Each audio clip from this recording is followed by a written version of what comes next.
वह क्या घटना थी जब अचानक विवादित ढांचे के नीचे भगवान श्री राम की मूर्ति अपने आप प्रकट हो गई। जब सुबह लोगों ने देखा तो राम भक्तों की वहां पर भीड़ लग गई थी। दोस्तों, 500 सालों का लंबा सफर आज कहीं राम भक्तों के लिए सच होता दिख रहा है। लेकिन आखिर भगवान राम का मंदिर मुगलों ने क्यों तोड़ दिया था? वह क्या घटना थी? जब आज से करीब 492 साल पहले साल 1528 में बाबर की सेना अयोध्या पहुंचती है। कहा जाता है कि तभी बाबर के सेनापति मीर बांकी ने उस मंदिर को तुड़वाया जिस पर करोड़ों हिंदुओं की आस्था टिकी हुई थी, और उसकी जगह मस्जिद बना दी गई। आखिर 1528 से पहले वहां पर भगवान श्री राम का कैसा मंदिर हुआ करता था? उसके बाद कैसे एक लंबी लड़ाई शुरू होती है जो 500 साल बाद आज जाकर जीत में बदल रही है?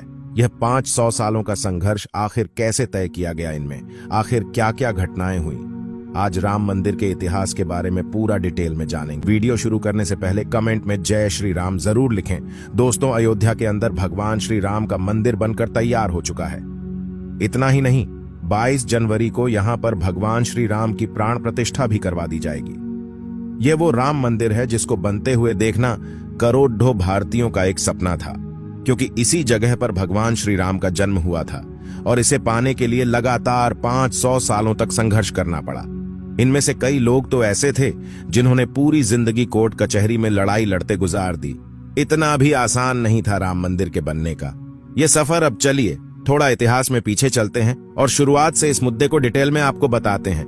1528 के बाद क्या हुआ यह तो सब लोग जानते हैं। उससे पहले आखिर क्या हुआ था उसके बारे में बहुत कम लोगों को पता है। कहा जाता है कि उस समय अयोध्या पर सूर्यवंशियों का राज कई वर्षों तक रहा था और यहीं पर श्री राम का जन्म राजा दशरथ के महल में हुआ। कहते हैं कि भगवान श्री राम के जल समाधि लेने के पश्चात अयोध्या कुछ काल के लिए उजाड़ सी हो गई थी, लेकिन उनकी जन्मभूमि पर बना महल वैसे का वैसा ही था। भगवान श्री राम के पुत्र कुश ने एक बार पुण्य राजधानी अयोध्या का पुनर्निर्माण कराया और यही पर भगवान श्री राम के बेटे कुश ने अयोध्या के अंदर भगवान श्री राम का मंदिर बनवाया था। अकेले अयोध्या के अंदर सीताराम जी के करीब 3000 मंदिर थे। इसके बाद बीच में जब मंदिरों की हालत लंबे समय के चलते काफी खराब हो गई थी तो कुछ राजाओं ने उन्हें ठीक भी करवाया था। इस तरह समय बीतने के साथ साल आता है 1526 का। दिल्ली पर उस समय इब्राहिम लोदी का राज था। 21 अप्रैल 1526 को पानीपत के नजदीक इब्राहिम लोदी को हराकर बाबर ने दिल्ली पर कब्जा कर लिया। उसके कुछ समय बाद 1528 में बाबर की सेना अयोध्या पहुंचती है और ऐसा बताया जाता है कि बाबर का एक सेनापति था मीर बांकी, जिसने भगवान श्री राम के मंदिर को तोड़वाकर ध्वस्त कर दिया और उसकी जगह एक मस्जिद को बना दिया गया जिसे बाद में बाबरी मस्जिद कहा गया। और यह घटना हिंदू लोगों के आस्था पर बहुत बड़ी चोट थी। कहा जाता है कि बाबरी मस्जिद के बनने के काफी समय बाद जयपुर के राजा जयसिंह द्वितीय कोशिश करते हैं कि वो मस्जिद वाली जमीन वापस मिल जाए, लेकिन उनकी कोशिश कुछ ज्यादा तो रंग नहीं ला पाई। यह बात 1717 की है, लेकिन उन्होंने इतना जरूर कर दिया था कि मस्जिद के पास ही एक राम चबूतरा बना देते हैं ताकि हिंदू वहां पर पूजा कर पाए। कहा जाता है कि अकबर और जहांगीर के शासनकाल में हिंदुओं को यह भूमि एक चबूतरे के रूप से सौंप दी गई थी, लेकिन इसके बाद एक बार फिर क्रूर शासक औरंगजेब ने अपने पूर्वज बाबर के सपने को पूरा करते हुए यहां मस्जिद का निर्माण कर उसका नाम बाबरी मस्जिद रख दिया था। चबूतरे होने की बात यूरोपीय ज्योग्राफर जोसेफ टाइफेनथेलर ने भी कही थी। 1776 से 1777 के बीच वह यहीं पर थे और उन्होंने अपनी रिपोर्ट में इस बात का जिक्र किया है कि वहां पर एक राम जी चबूतरा था। यह वह वक्त था जब मुसलमान मस्जिद के अंदर नमाज पढ़ते थे और हिंदू बाहर चबूतरे पर पूजा किया करते थे। मगर मंदिर गिराए जाने के 250 साल बाद भी हिंदू इसे भूले नहीं थे। यूं तो अयोध्या के अंदर भगवान श्री राम के हजारों मंदिर थे, मगर वो ये बात नहीं भुला पा रहे थे कि भगवान श्री राम के जन्म स्थान की जगह मंदिर तोड़कर मस्जिद क्यों बना दी गई। 1813 में हिंदुओं की तरफ से दावा किया जाता है कि जिस जगह पर बाबरी मस्जिद को बनवाया गया था उसी जगह पर रामलला का जन्म हुआ था। मतलब कि बाबरी मस्जिद में के ऊपर 3 गुंबद थे और इन गुंबदों के नीचे ही रामलाल के जन्म का मुख्य स्थान माना जाता है। 1838 में ब्रिटिश सर्वेयर मॉन्टेगोमेरी मार्टिन ने एक रिपोर्ट दी कि मस्जिद में जो पिलर्स हैं वो मंदिर से ही लिए गए हैं। रिपोर्ट सामने आने के बाद काफी हंगामा हुआ। सबसे पहले इसे लेकर लोगों में साल 1853 में दंगा भड़क उठा था, जब भारत पर अंग्रेजों का शासन हुआ करता था, और जिसके 6 सालों बाद 1859 में अंग्रेजी प्रशासन ने विवादित जगह के आसपास बाड़ लगा दी। मुसलमानों को ढांचे के अंदर और हिंदुओं को बाहर चबूतरे पर पूजा करने की इजाजत दी गई। लेकिन अभी भी हिंदुओं की तरफ से आक्रोश कम नहीं हुआ था। और फिर आता है साल 1885 का और यह मामला अदालत चला जाता है। निर्मोही अखाड़े के महंत रघुवर दास द्वारा चबूतरे पर मंदिर बनवाने की अदालत से मांग की, मगर वो भी खारिज हो गई।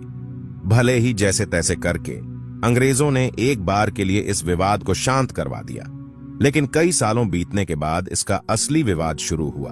फिर 1949 में एक ऐसी घटना हुई जिसने कई लोगों को हैरान कर दिया, क्योंकि 23 दिसंबर 1949 को अचानक सुबह जो विवादित ढांचा था उसके अंदर भगवान श्री राम की एक मूर्ति मिली।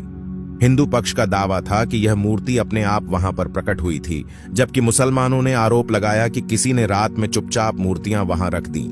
जब यह बात बाहर फैली तो दोनों पक्षों के लोग वहां पर बड़ी तादाद में पहुंचने लगे। जब विवाद ज्यादा हुआ तो यूपी सरकार ने मूर्तियां हटाने का आदेश दिया, लेकिन जिला मजिस्ट्रेट के नायर ने दंगों और हिंदुओं की भावनाओं के भड़कने के डर से इस आदेश को पूरा करने में असमर्थता जताई, क्योंकि उन्होंने गवर्नमेंट से कह दिया कि अगर मूर्ति हटाई गई तो यहां पर इतनी ज्यादा भीड़ है वह बेकाबू हो सकती है। सरकार ने इसे विवादित ढांचा मानकर ताला लगवा दिया, लेकिन फिर भी हिंदू और मुसलमानों में आक्रोश शांत नहीं हुआ। साल 1950 में फैजाबाद सिविल कोर्ट में 2 अर्जी दाखिल की गई। इसमें एक में रामलला की पूजा की इजाजत और दूसरे में विवादित ढांचे में भगवान राम की मूर्ति रखे रहने की इजाजत मांगी गई। बाद में भी लंबे टाइम तक मुस्लिम पक्ष और हिंदू पक्ष दोनों की तरफ से लगातार अपनी अपनी कोशिश की गई। साल 1961 में यूपी सुन्नी वक्फ बोर्ड ने अर्जी दाखिल कर विवादित जगह से मूर्तियां हटाने की मांग की।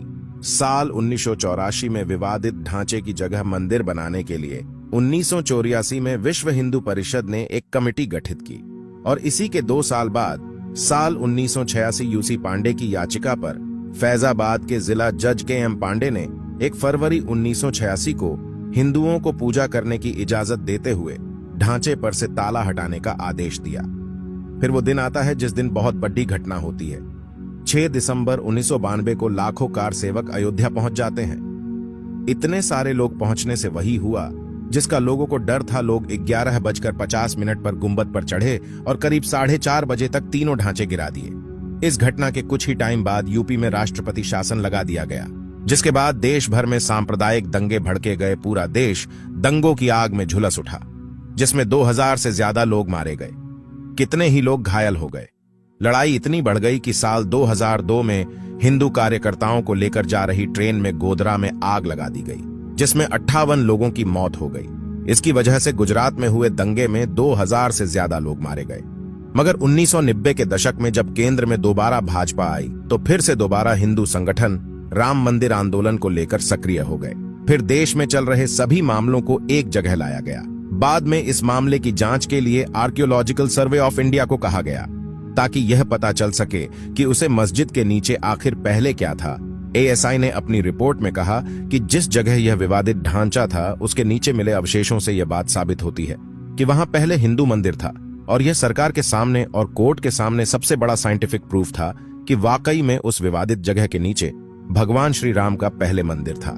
साल 2010 में इलाहाबाद हाई कोर्ट ने अपने फैसले में विवादित स्थल को सुन्नी वक्फ बोर्ड, रामलला विराजमान और निर्मोही अखाड़ा के बीच 3 बराबर हिस्सों में बांटने का आदेश दिया। लेकिन साल 2011 में सुप्रीम कोर्ट ने अयोध्या विवाद पर इलाहाबाद हाई कोर्ट के फैसले पर रोक लगा दी। लंबी सुनवाई के बाद 9 नवंबर 2019 को सुप्रीम कोर्ट के 5 जजों की बेंच ने राम मंदिर के पक्ष में फैसला सुनाया, जिसमें 2.77 एकड़ विवादित जमीन हिंदू पक्ष को मिली। लेकिन इसी के साथ मस्जिद के लिए अलग से 5 एकड़ जमीन मुहैया कराने का आदेश दिया गया। और आखिरकार वो वक्त आ ही गया जब 5 अगस्त 2020 को राम मंदिर का भूमि पूजन कार्यक्रम किया गया। और अब वह दिन भी आ गया है जब मंदिर पूरी तरह से बंद कर तैयार हो चुका है और 22 जनवरी को उसकी प्राण प्रतिष्ठा होनी है। कितने लंबे संघर्ष के बाद भगवान श्री राम का मंदिर बन पाया है। कितने ही लोगों ने इसके अंदर अपनी जान गंवाई, लेकिन आखिर में सत्य की जीत हुई। आप इसको लेकर क्या सोचते हैं? अपनी राय कमेंट में जरूर दें।